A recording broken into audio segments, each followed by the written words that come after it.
So you have to find your truth. Indeed, sometimes hardship opens people in such a way that they find their truth. Another thing Rumi said, pardon me, this morning was, you have to keep breaking that heart until it just comes open.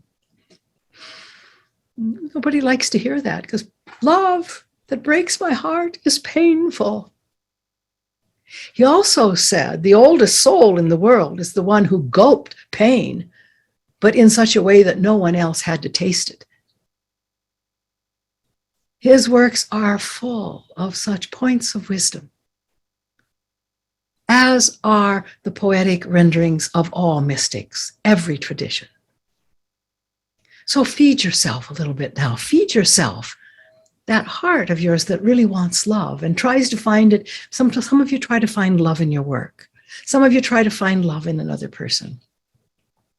Oh, love your work and love the other person.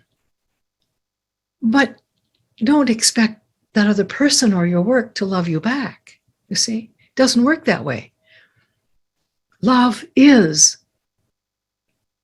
and you can just step into it. And when you do that, everything in the cosmos is on time, intact, and okay, even in the face of the ugliness of war and separation. So go be who you really are. Share it. It's your gift. And you didn't create it. It was given to you. So, probably that means you should give it away. Care. Care deeply, even about those people who seem to be your enemies or who seem to be in some way deeply at odds with you. You don't have to accept their view of life, their opinions. You can still love them because whether they see it, know it, or experience this truth, they too have come from love and are only trying to discover how to use it. But perhaps they are trapped between birth and death, and they have no other reality to experience. If you do, then you owe them your love and your compassion. They're trapped. You owe yourself that compassion too, so that you get yourself out of the trap. It's not real. It is really experienced, but it's not real. If it were real, it could never change. But because all the things you experience while in physical phenomenal realm, they're transient. Birth and death proves that, doesn't it? Everything changes, everything passes. And that is really experienced. But beyond that, there is a vaster spaciousness that is not limited by birth and death. And indeed, my dear friends, that is the truth for which you are searching. But it is within you. It is within you. Stop for a moment, breathe into that truth and know it as your divine reality. And you see, when you know that, you can make a difference. I've been really touched by, there's a group of American nurses who have all retired. They're all in their 60s. And they're on their way to Ukraine to try and help with the wounded, because a lot of hospitals have been bombed. I find that so touching. And someone just thought, well, they're old, they don't have so much to lose if they die. Don't think that way. And I'm sorry, but see, I intercept those thoughts when you project them when I'm speaking to you. But don't think that way. It is not less of a gift because of their age. If anything, it's more of a gift, because as time is limited, do you not want to spend it with your loved ones? To risk your life, to put some love and goodness on the planet. That is beautiful. And it really shows what one is made of, you see.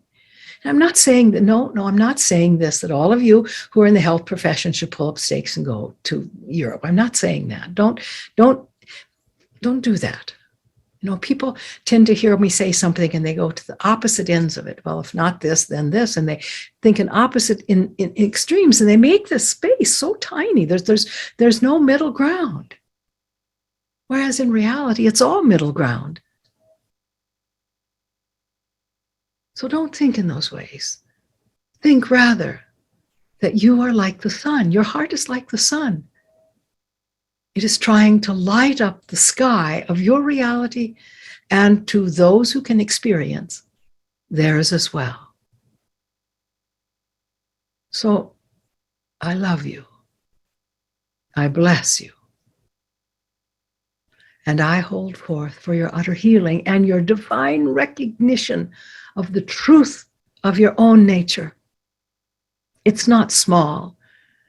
It's not filled with aversions and hatred. It's not even filled with greed or delusions. It's filled with love. But that love has just been hidden. For some people, it's been hidden for lifetimes.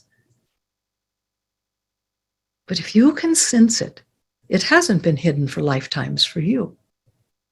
And so share it. Put it forth as your gift to creation at a time when you are really needed. If you can embody love and share it, you are really needed right now. And you don't have to travel across the ocean. If you feel called to do that, fine. But you do it by loving the people who are in your immediate reality. You do it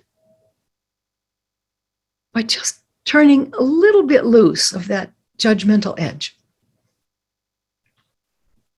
Just loosen it up a little bit. Let it go just a little bit.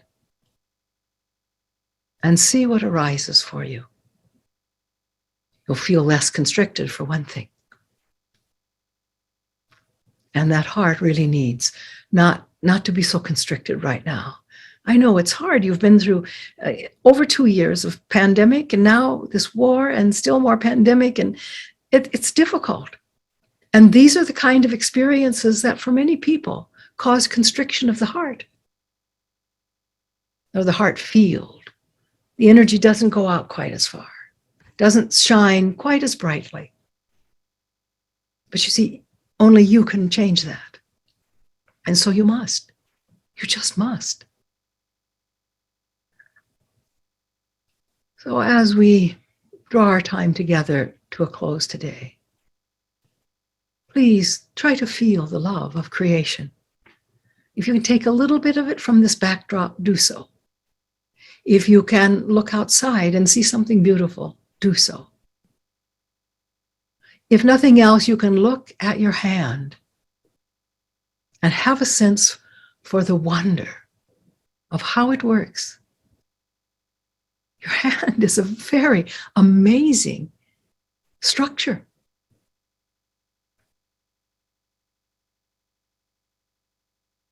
Can you see it? I think you can. So come from that spaciousness. Don't let your world be shrunken by those it delights to shrink your world. Don't let it happen. Stay spacious. Stay open to the fact that even people who shoot munitions are your brothers and sisters. Go be who you really are. I thank you.